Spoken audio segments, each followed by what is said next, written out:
Here's a Bigfoot story from Florida. My story begins in 1978 or thereabouts when I was a young man of 19 years old. My friend Kenny and I had been riding on some property that we frequently hunted on the Mayaca in southwest Florida. We had Kenny's dog Duke with us, and as we rode, a herd of hogs ran across the road in front of us. We stopped and Kenny released Duke. Within 30 seconds, we could hear a hog squeal, meaning that Duke had caught a hog, and we headed out in the palmettos to dispatch the hog and reap our reward. We found Duke with a 60-pound sow, and I killed her with my knife. Duke caught her underneath a solitary oak tree in the middle of the palmettos 100 yards off the road. And as I prepared to field dress her, I noticed that she had tumors around her stomach, and we decided to leave her. Well, that evening, Kenny and I took our girlfriends out for dinner and later went to the hunting camp for a few drinks. I told Kenny that we should stop and get that hog head that we had left in the palmettos and scare the girls. On the way to the cabin, I told the girls that I left my knife with the hog and we were going to stop and pick it up. Back then, there was no such thing as a good flashlight, and the one I had was about dead. It was a moonlit night, so we didn't have any trouble navigating. When we got to the hog, I began to cut its head off. It wasn't a simple task in the dark with a dull knife. I worked, and then I heard a noise in the palmettos. I thought it was probably an armadillo because, believe it or not, they can sound like a bull coming through the woods. As the sound approached, I heard a grunt. Well, it was more like a growl, or more like a 1,500-pound kitten purring. I told Kenny to shine the light over there, and that's when we both realized that we were looking at something 10 feet tall, and it weighed 1,000 pounds at least. Kenny was standing behind me, and I was on my knees kneeling over this hog, and we were petrified. Neither one of us flinched, and within just a few seconds, the creature turned around and disappeared into the night. We ran back to the truck, and took the girls home, and we headed to Kenny's house to get my truck. The next day we met for breakfast and we discussed what had happened, and we decided we might be better off just keeping this to ourselves. After breakfast, we rode back out to the property, and we found that the hog was gone with my knife. And that was the last time Kenny and I talked about what we had seen. Hey y'all, welcome to the podcast. Thanks for clicking on the video. My name's Cameron Buckner. This is the Dixiecryptid podcast. You can also find this podcast on Spotify, Apple Podcasts, Google Podcasts, Audible, anywhere you get your podcast by doing a search of What If It's True podcast. And it'll pop right up at the top of the screen. And you can listen with less data and less battery drain on your device. But if you'd like to watch on YouTube, I appreciate it. I've got 4 stories in this podcast. They're very interesting, and then the last story is actually chapter 1 of the White Mountain Bigfoot audiobook. It's called Law of the Gun, written by Bobby Clark. It's an audiobook that just became available on Audible last week. If you'd like a promotional code for a free download of that book, just send me an email to dixiecryptid@gmail.com, and in the subject line, write White Mountain Bigfoot. I only have 25 to give out, and if you don't hear back from me, that means that you're the 26th or higher person to ask for one, and I'll keep your email on file because I say this every time, but a lot of people ask for these promo codes and they never redeem them, and I don't know why people do that.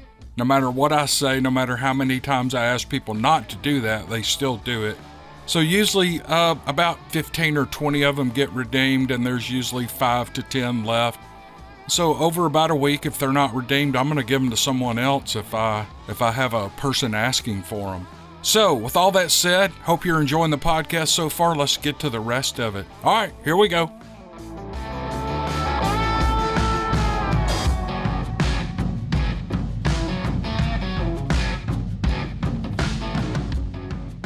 In 1999, my brother and I were living in the Honey Lake Valley in the high desert region of Northern California. From our property situated on Highway 395 North, we had a clear view of that beautiful and huge natural lake. We could also see the nearby Sierra Army Depot, where an unceasing flow of C-130 military aircraft provided us with endless entertainment every evening. 6 days a week we got up early, made our coffee, and headed to town, where we put in long hours working to make a go of our floor cleaning business. Naturally, we reserved Sundays for church and family gatherings. But in the evenings, sitting in our yard far from the noises and hassles of the world, we watched the distant planes coming in and going at the depot and talked about whatever came to mind. It was peaceful. Even when the conversation lagged or we lost interest in the planes, there was always the Milky Way. The sky in that remote location was clearer, brighter than it was anywhere else. That's why that Saturday night, when we sat out there a little longer than usual, I thought it was so odd that the Army Depot was getting more difficult to see. I asked my brother if he was having the same problem or if it was just my eyes. He said he thought a fog was forming across the lake and moving our way. Within 5 minutes, this fog had spread from the depot across the entire valley and up our mountain, stopping several hundred feet before it got to us. It covered the highway, and we neither saw nor heard any sounds from the diesels. Then a bright, round light appeared to our right, moving towards us at our elevation. My brother thought it might be a car on the 395, but I pointed out that we were 1,000 feet above the highway. Moving towards our left at what we judged to be around 60 miles an hour, it flew to the mountain so quickly we both thought it was going to crash into the north face. Just before contact, however, it abruptly stopped and hovered motionless. A moment later, another orb appeared from the same direction, followed the trajectory of the first light, and stopped just as suddenly beside it in front of the mountain. Then another light, and another, until 7 lights lined up equidistant apart in front of the mountain. We sat in silence, our own bodies equally still as we watched. We knew something was going to happen, we just didn't know what. A new light appeared now, this time from within the mountain. It became larger and brighter as it slowly grew into an opening. A brilliant, blinding light flooded the hillside until finally it stood fully agape, almost beckoningly, patiently waiting. One by one, the 7 smaller lights crossed into the gateway and vanished inside. Then, with an almost deliberate sluggishness, the whole resealed itself, shrinking and extinguishing the light until no evidence remained of its existence. Neither of us said a word. It was just amazing. A few minutes later, the fog also receded. The traffic lights from the highway could be seen again, and life returned to normal.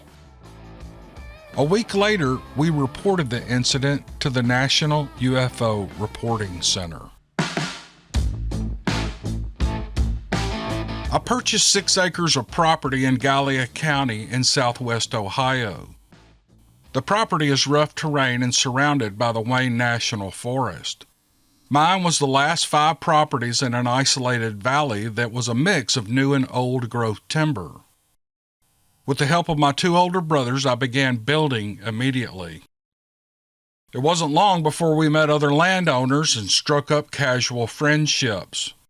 One of them shared this story with us. He said he and another friend were out at his camp, sitting outside a steel shed enjoying a fire they had built and playing music, when something from the South Ridge got their attention. The South Ridge sits at the top of a steep hillside. They couldn't figure out what the noise was or what was making it, but it was loud enough to hear over their radio. While they were sitting there trying to decide what they were hearing, something started down that steep hill and coming towards them. Whatever this thing was, it was making all kinds of noise. It sounded like a bull moose, and it was coming right at them. It scared them enough to make them run inside the camp and lock the door, remembering only after they got inside that they'd left their only weapon outside. Unfortunately, their only window was in the door, and it was facing west, so they never saw this thing. However, he was sure that the thing was bipedal. It was definitely walking on two legs as it stomped around like a man. He also said it sounded really heavy. It came all the way down to the hillside, walked a half circle around the east side of the camp, and then moved off up the other side of the valley. Although the man never mentioned any verbal noises coming from the creature, he did admit to being afraid, so much so that he didn't come back there for 3 years. When he did come back, it was to do some basic work and then sell the place. 2 years later, I was there with my 2 middle school-aged sons and a couple of their friends. We had put a long day in of cutting firewood and doing other typical camp work, so I decided to hit the sack around 10 o'clock. I slept on the couch on the first floor, and I gave the upstairs to the boys. Of course, being young boys, they had a lot more energy than me, so they weren't ready for bed yet. Instead, they stayed outside enjoying the fire. At some point in the night, I woke to the sound I eventually recognized as someone throwing stones or acorns on the tin roof. I immediately assumed the boys were pranking me, so I crept over to the kitchen window and looked out to the front lawn. They were all sitting around the campfire ring, apparently oblivious to anything going on inside the cabin. I shrugged my shoulders and went to lay back down. 10 minutes later, it started again, and this time with bigger stones making louder noises. I was sure it had to be the boys, so I went out on the porch and accused them of messing with me. They all denied it, and I believed them, but to be safe, I took my flashlight out and I searched the perimeter of the yard. I didn't find anything, so I gave up and I went back to bed. After that, there were no other problems.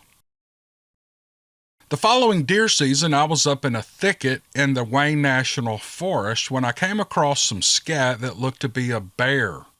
But there were no bears reported in the area at the time. Looking back, I wish I had looked at the scat better instead of just assuming it was a bear. To hear my old camp neighbor tell his story raised the hairs on my arms. He was truly frightened by what he had heard that night, and that ain't easy to do to a good old country boy like him.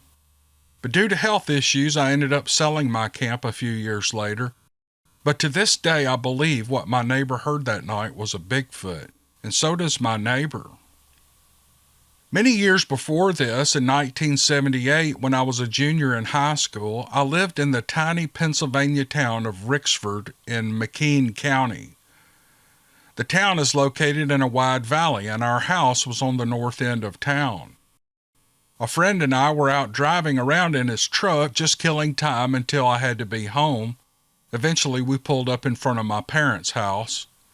It was raining slightly, so we just sat there for a few minutes and waited until it stopped. And then we got out, and as we stood on the road shooting the bull, something made us both look up. Above us, we saw a triangular craft slowly gliding overhead in complete silence. It had 3 lights on each angle tip, and that seemed to glow rather than shine. It also had a red light on it somewhere near the center, I think.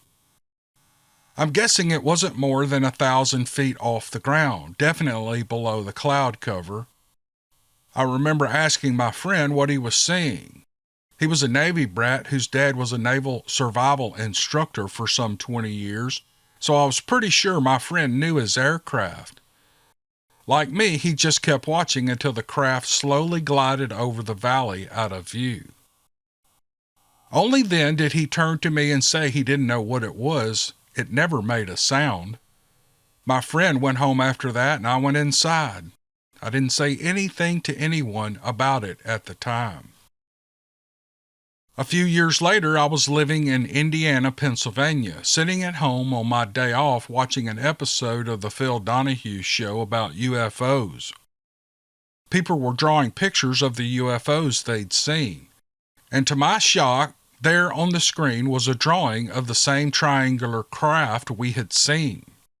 The only difference was that they saw 2 or 3 in groups. I now wonder if we had turned around that night, would we have seen more?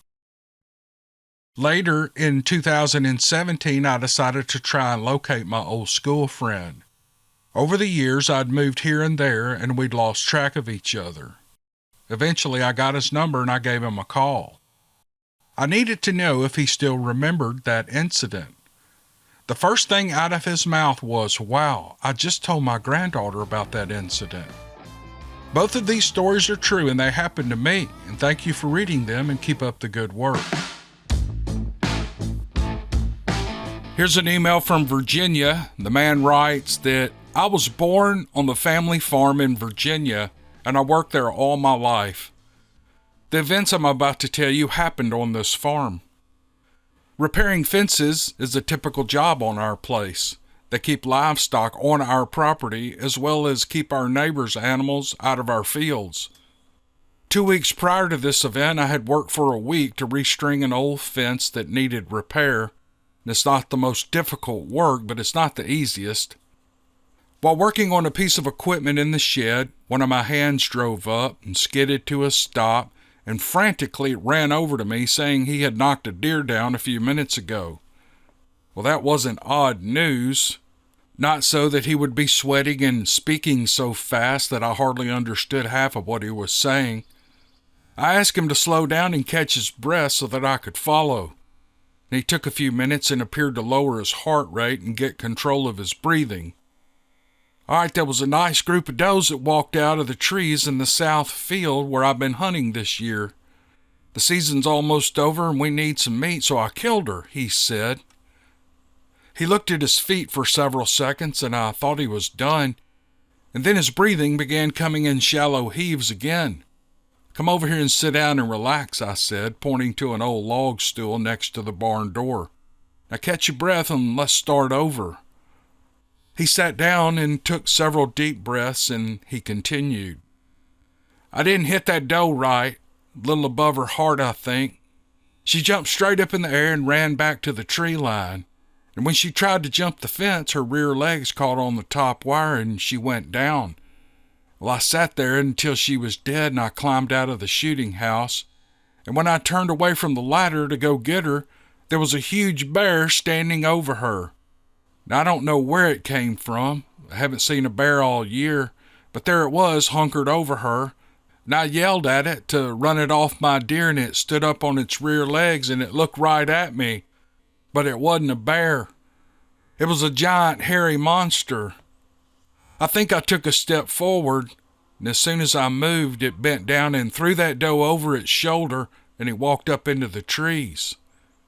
I stood there for several minutes until I couldn't see it anymore. That thing took the whole fence with it when it stepped over. I guess it got its leg hung up in the barbs. It took a few posts with it and then started snapping staples out of the post. Well, he was way up in the woods when I saw the fence go slack, and I think he either broke the wire or got himself untangled. There was a long silence that I broke. Well, how far was the deer from the shooting house? I asked. Maybe 40 yards, he said. Let's go look at the fence, I said. I'm not going back down there, he said. You can go, but not me. I drove on down there, and sure enough, he was telling the truth about the fence. I don't know what dragged that fence up into those trees. I couldn't have done it without a tractor. No human or even a bear could have done that much damage. He said it was an animal. Well, it must have been a big one. A few months later, I was supposed to meet one of my hands in a field to repair another fence. I got to the site, and I gathered my tools and material, and I walked through a ravine to the area that we were to work. He should have been there waiting on me. I was 10 minutes late.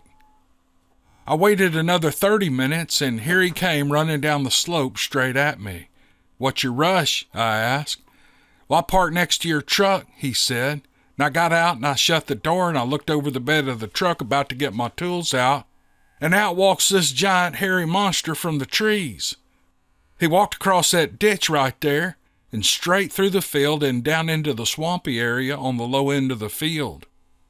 I didn't know what that thing was, so I laid down on the grass behind my truck so he couldn't see me, and I watched him walk right down into that slough from under my truck." "All right, show me where he was," I said. The guy was not afraid as the other one who wouldn't go back to the spot where he killed the deer, and we walked to the trucks and down to the edge of the mud where the wetlands started. "You see that big limb laying there in the water?" he said. "Yeah, what about it?" I asked. "He bumped his head on that limb when he walked under that tree, and he acted like the limb pissed him off, and he reached up and yanked that limb off with one hand and threw it where it's laying now." "Man, that limb must weigh 200 pounds, I said. "It was a big limb that I would have had to cut up to even move it."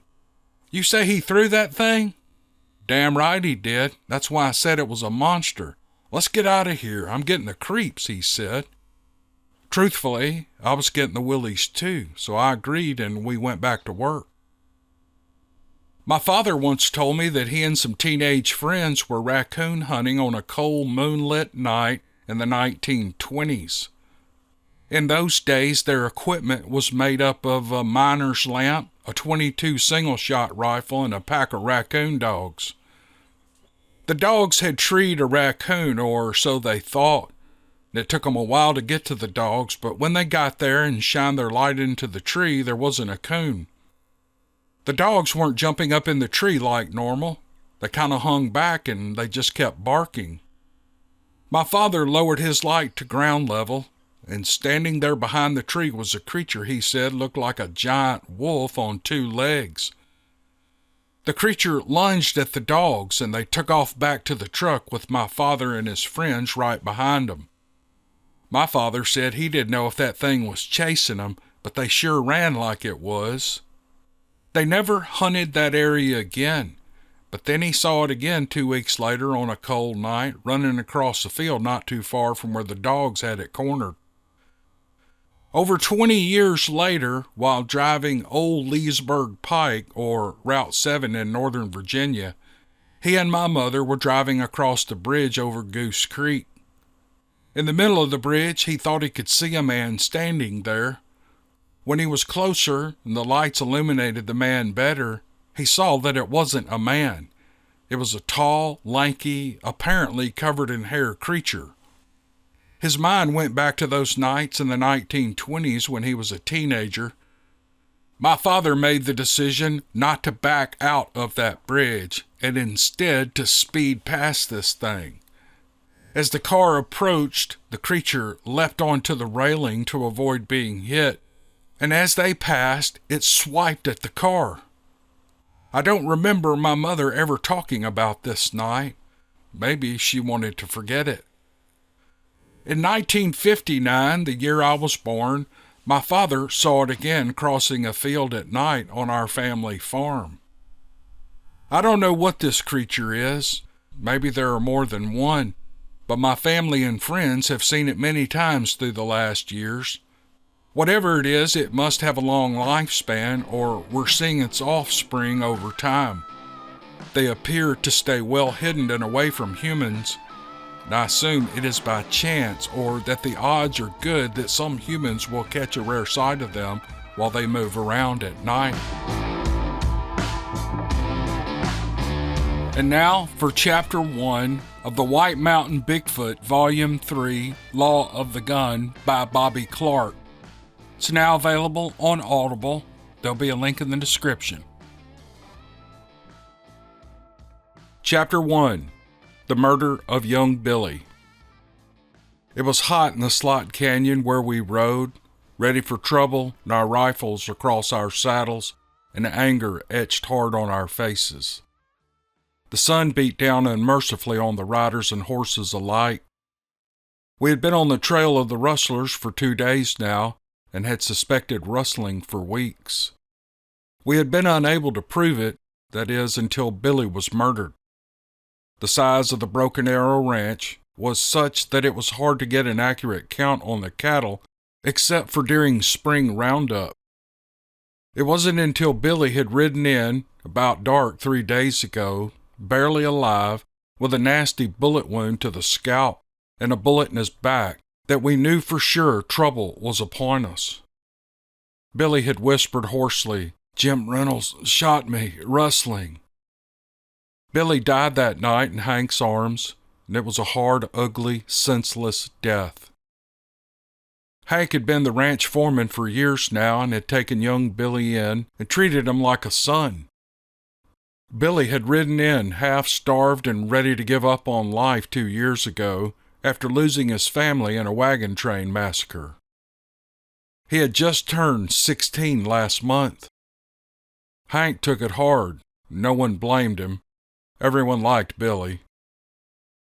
Since becoming owner of the Broken Arrow Ranch 6 months ago, I had been busy getting settled in and learning the lay of the land. Charlie, my wife, whose real name is Lizzie McCabe, had been busy taking care of Ma Johnson, as well as 7-year-old Laura and 5-year-old Daniel that we had adopted.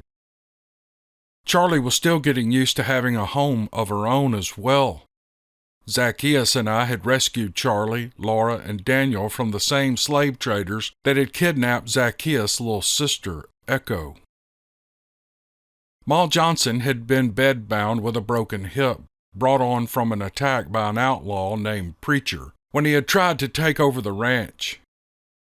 Zacchaeus and I had foiled Preacher's plans, and Ma Johnson had deeded the ranch to me, with the stipulation that she was able to stay until she died. She had no children to pass the ranch to. Jim Reynolds was one of the outlaws that I had run off because he had sided with Preacher. In the old days, the Broken Arrow Ranch had been known as a safe haven for outlaws, but after taking over, at Ma Johnson's request, I had told all of them that the Broken Arrow was no longer going to harbor outlaws and that there was a shoot-on-sight order in place. It was a harsh land, and I had to get the point across to the harsh men that rode in the shadows. We had taken only enough time the next morning to bury Billy in the ranch cemetery. It was a simple ceremony with Hank saying a few words. The entire ranch was in attendance, including Ma Johnson. It had not been hard to backtrack Billy. He had been sent to one of the Southern Line shacks to check on the condition of the cattle in the lower pastures.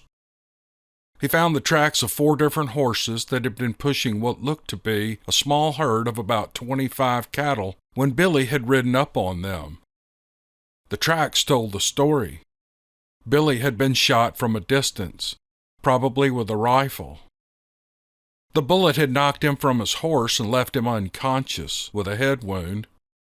There was blood on the grass where he had fallen. The 4 riders had converged on Billy. One of the riders, with a badly worn boot heel, had dismounted and walked up to Billy. That was where the rider had shot Billy in the back. The powder burns around the wound told the story. They must have thought Billy was dead and had ridden off with the cattle. Billy had dragged himself to the horse and somehow managed to climb on and stay on to get back to the ranch.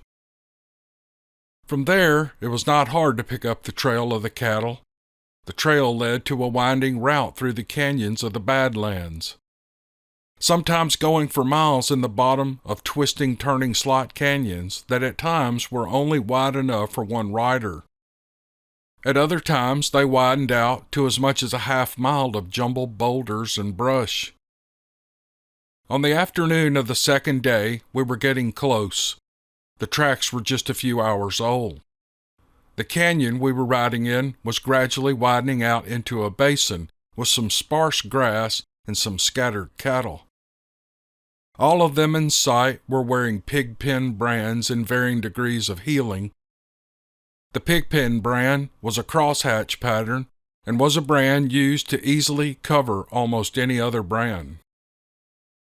After a quick head count, Hank said, "Boss, it looks to be about 300 head or so, and that's what we can see from here. I recognize that old mossy horned cow with the broken horn and the scars on her back. She got those from a cougar attack when she was just a yearling. Only last time I saw her, she was wearing the Broken Arrow brand. Looks like the rustlers have been holding them here, getting ready for a drive to market. Looks that way, I said. Smoke coming from those cottonwoods down there in the bottoms. Looks like a camp of sorts. Let's circle around and meet up just after dark. Hank, you take Slim and Tommy and work your way down south. Zacchaeus and I'll go north and come down the creek. We'll take 'em by surprise just after dark.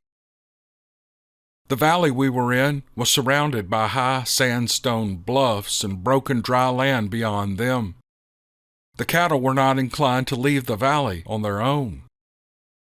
Zacchaeus turned and dropped down into a dry wash that headed in the general direction that we needed to go and offered cover and concealment from the outlaw camp. I watched Zacchaeus as he rode ahead of me. He sat easy on his big stallion named Denali, meaning the Great One in Navajo. Zacchaeus had only been riding horses for a few months, but he had taken to it like a duck to water. Few people believed Zacchaeus was much more than a myth. Truthfully, I had felt the same way. Until that day I nearly cashed in my chips down in Arizona territory when Blackie had slipped on a steep mountain trail. He had fallen on top of me into a gap between two boulders. I was weak from blood loss and fever, and from a wound in my side caused by a White Mountain Apache arrow. Unable to get up, Blackie and I both would have died in that canyon if it had not been for Zacchaeus' parents lifting Blackie off me. Zacchaeus was a White Mountain Bigfoot. He stood 6 foot 10 inches tall and weighed well over 350 pounds, with a glossy coat of 2-inch coarse hair covering most of his body. Like his father, Zacchaeus was massively built, but was still nearly a foot shorter than his father, Samson.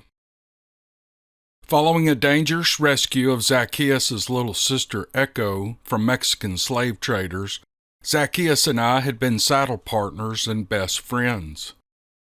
Even though we could not talk to each other, we had worked out a fairly good system of sign language and worked together really well.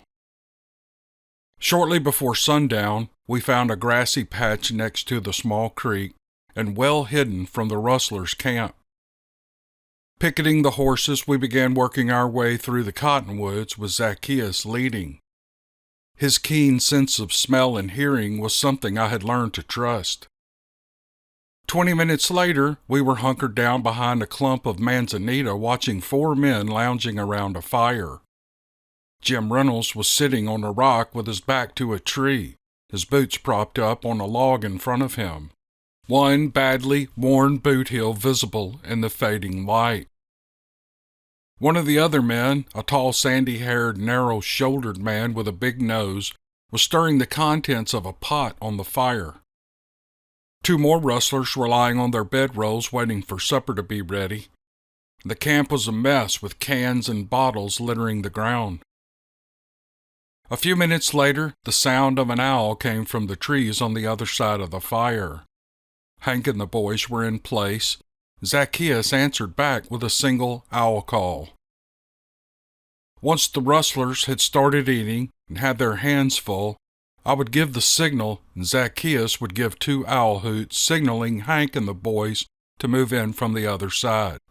"Come get it," Big Nose called out, ladling out scoops of stew onto the waiting outlaws' plates. At my signal, 2 mournful owl hoots floated out across the valley as we stood up and moved into the edge of the firelight, eyes cold and rifles ready. Thank you for following along with this podcast. I really appreciate you.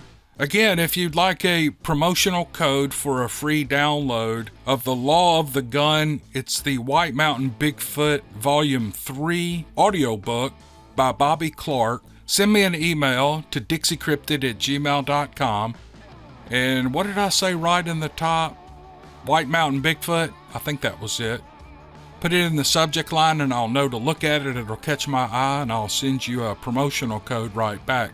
But I'm going to ask you again, If you're not going to redeem it, if you don't have an account with Audible or don't have the Audible app or don't have access or any way to download this, please don't send me an email and ask for a code because it just gets wasted. Someone else could use it. So if you're going to use it, great. Send me an email and I'll send you a code. But if you know you're not going to use it, just don't waste my time or your time. I appreciate that, and we'll see you guys on the next podcast. Thanks.